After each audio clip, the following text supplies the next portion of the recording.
Hello friends, સ્વાગત છે તમારું મારી ગુજરાતી રસોઈ ટિપ્સ ચેનલમાં। તો આજે આપણે બનાવીશું શિયાળાની ઠંડીમાં પીવાની મજા પડે તેવું અને શરીર માટે ખૂબ જ ગુણકારી બીટ ટામેટા ગાજરનું સૂપ બનાવતા પહેલાં જો તમે મારી ચેનલ ઉપર નવા છો તો આ જ રીતની નવી રેસીપી મેળવવા માટે મારી ચેનલને સૌથી પહેલાં સબસ્ક્રાઈબ કરી રાખજો। તો ચાલો આપણે અહીંયા સૂપ બનાવવાનું શરૂ કરીએ। તો સૂપ બનાવવા માટે મેં અહીંયા એક મીડિયમ સાઇઝનું ગાજર લીધું છે। ઉપરથી આપણે અહીંયા છાલ કાઢી અને ધોઈને રાખી લીધેલું છે અને આપણે બે મીડિયમ સાઇઝના ટામેટા લીધા છે અને એક નાનું આપણે અહીંયા બીટ લીધું છે। તો જો તમે સૂપની ક્વોન્ટિટી વધારે કરવા માંગતા હોય તો તમારે અહીંયા બધું જ પ્રમાણ વધારી લેવાનું છે। સૌથી પહેલાં આપણે અહીંયા ગાજરને કટ કરી લઈશું। તો ગાજરને આપણે અહીંયા કટ કરી લીધું છે। તો હવે આપણે અહીંયા ટામેટાને કટ કરી લઈશું। તો ટામેટાનો જે ઉપરનો ભાગ છે આપણે હટાવી લઈશું અને એ જ રીતે આપણે અહીંયા ટામેટાના પણ મોટા મોટા પીસ કરી લઈશું। તો એક ટામેટામાંથી 4 ભાગ કરી લેવાના છે આ રીતે।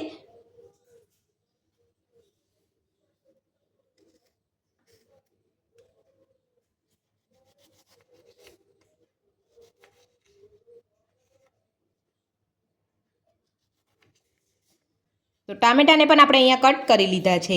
તો હવે આપણે અહીંયા બીટને કટ કરી લઈશું। તો બીટનો જે આગળનો ભાગ છે આપણે અહીંયા આ રીતે કટ કરી લેવાનો છે અને ઉપરની જે છાલ છે આપણે અહીંયા ઉતારી લેવાની છે। તો આ રીતે આપણે અહીંયા આગળ પાછળનો જે ભાગ છે અહીંયા કટ કરી લેવાનો છે અને ઉપરની છાલ આપણે આ રીતે ઉતારી લેવાની છે।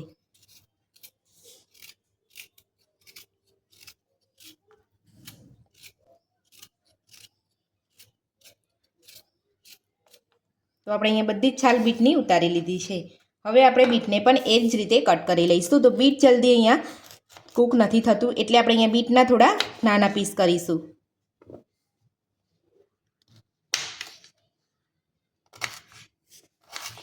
તો બીટ, ગાજર અને ટામેટાને આપણે અહીંયા કટ કરી લીધા છે। તો આપણે ત્રણેય વસ્તુને આપણે અહીંયા એક કુકરમાં લઈ લઈશું। સમારેલા બીટ, ગાજર અને ટામેટાને આપણે અહીંયા એક કુકરમાં લઈ લઈશું।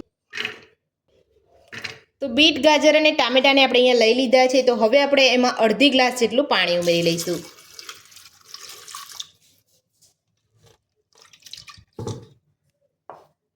પાણી ઉમેર્યા પછી હવે આપણે એમાં 4 લસણની કળી અને એક ટુકડો આપણે અહીંયા આદુનો ઉમેરી લઈશું।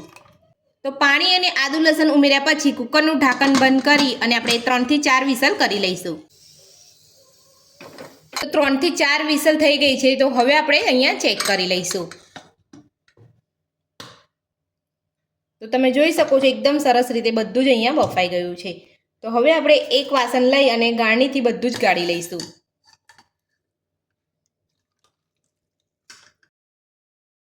બધું જ આપણે કુકરમાંથી અહીંયા એક ગાળણીમાં લઈ લીધું છે। તો આ રીતે આપણે અહીંયા દબાવીને જે બધું જ વધારાનો રસ હોય બધું જ આપણે અહીંયા કાઢી લેવાનો છે। તો આપણે અહીંયા બધું જ પાણી જે હતું વધારાનું એ અહીંયા આપણે અહીંયા કાઢી લીધું છે। તો હવે આપણે અહીંયા સૂપ બનાવવામાં ઉપયોગ કરવાનો છે। આ પાણીને આપણે અહીંયા ફેંકી નથી દેવાનું। તો હવે આપણે અહીંયા બધું જે ગાળીને રાખ્યું છે એક મિક્સર જારમાં લઈ અને પીસી લઈશું। તો બધું જ આપણે અહીંયા એક મિક્સર જારની અંદર લઈ લીધું છે। તો હવે આપણે એને થોડું નોર્મલ ઠંડુ થવા દઈશું। ત્યારબાદ આપણે એમાં પાણી ઉમેરી અને પીસી લઈશું। તો નોર્મલ ઠંડુ અહીંયા થઈ ગયું છે। તો હવે આપણે એમાં એક વાટકી જેટલું પાણી ઉમેરીને બધું જ આપણે અહીંયા સરસ રીતે પીસી લઈશું। તો મિક્સર જારની અંદર આપણે અહીંયા એકદમ સરસ રીતે પીસી લીધું છે। તો તમે જોઈ શકો છો એકદમ સ્મૂથ અહીંયા પેસ્ટ જેવું બની ગયું છે। તો આ રીતનું તમારે અહીંયા ઝીણું જ પીસવાનું છે। તો ટામેટા આપણે અહીંયા મોટા કટ કરીને લીધા હતા। ટામેટાનો ઉપરનો છાલનો ભાગ અને અંદરના બીનો ભાગ હોય છે એટલે આપણે અહીંયા બધું જ અહીંયા ગાળીને લેવાનું છે। તો હવે આપણે જે અહીંયા ગાળ્યું હતું પહેલી વાર એ અહીંયા આપણે બીજી વાર પણ ગાળી લઈશું। તો આ રીતે ગાળેલા ભાગને અહીંયા સરસ રીતે પીસી અને પાછું ફરી એને ગાળી લેવાનું છે।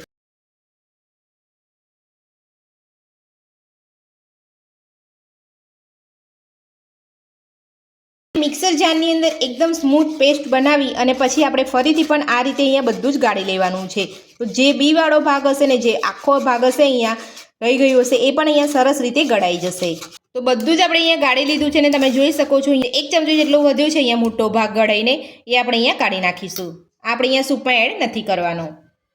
તો હવે આપણે સૂપને એકદમ ટેસ્ટી બનાવવા માટે આપણે અહીંયા ગેસ ઉપર એક કઢાઈ મૂકી છે। કઢાઈની અંદર આપણે અહીંયા 1 ચમચી જેટલું બટર લઈશું। તો બટરને આપણે અહીંયા ઓગળવા દઈશું। બટર આપણે અહીંયા બળે ના એના માટે આપણે અહીંયા સહેજ જ આપણે અહીંયા તેલ ઉમેરીશું। તો તેલ આપણે અહીંયા વધારે નથી ઉમેરવાનું। આ રીતે આપણે અહીંયા સહેજ જ એટલે કે 2 થી 3 ટીપા જેટલું તેલ ઉમેરવાનું છે અને બટરને આપણે અહીંયા સારી રીતે ઓગળી જવા દઈશું।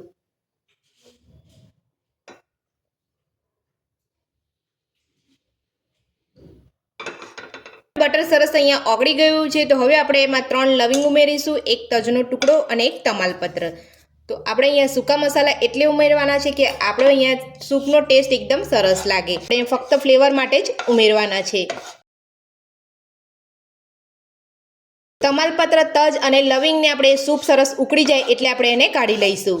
તો બધું જ આપણું અહીંયા સરસ રીતે બટરમાં સતળાઈ ગયું છે. તો હવે આપણે પીસેલા ટામેટા, ગાજર, બીટને આપણે અહીંયા ઉમેરી લઈશું. સરસ રીતે આપણે અહીંયા મિક્સ કરી લઈશું.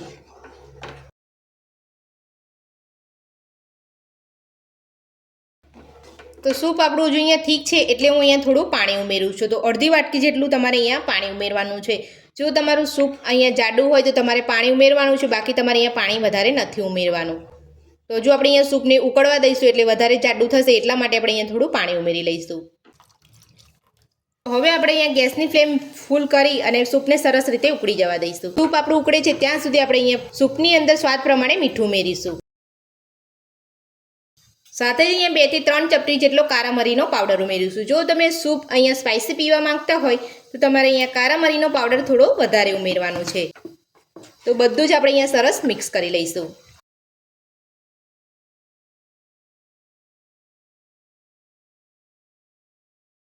તો બધું જ આપણે અહીંયા મિક્સ કરી લીધું છે. તો હવે આપણે સૂપને સરસ રીતે અહીંયા ઉકળવા દઈશું. તો તમે જોઈ શકો છો અહીંયા સૂપ એકદમ સરસ રીતે ઉકળી રહ્યું છે. તો હવે આપણે જે ફ્લેવર માટે આખા મસાલા લીધા હતા એ બધા જ આપણે અહીંયા કાઢી લઈશું.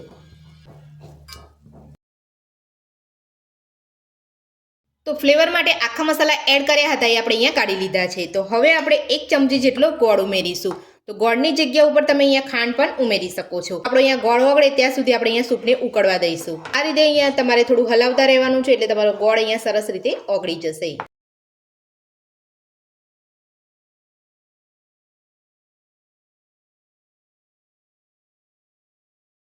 તો 2 મિનિટ જેટલો સમય થઈ ગયો છે અને આપણો ગોળ અહીંયા સરસ રીતે ઓગળી ગયો છે. તો હવે આપણે ગરમા ગરમ સૂપને સર્વ કરી લઈશું.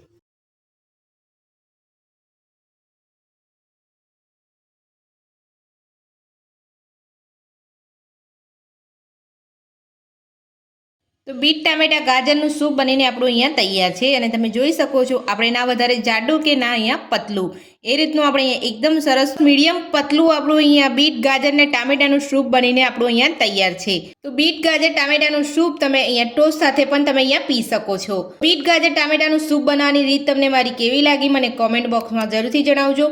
આજની રેસીપી પસંદ આવી હોય તો વિડીયોને લાઇક કરજો, ચેનલને સબસ્ક્રાઇબ કરજો, તમારા મિત્રોને જરૂરથી શેર કરજો. Thank you.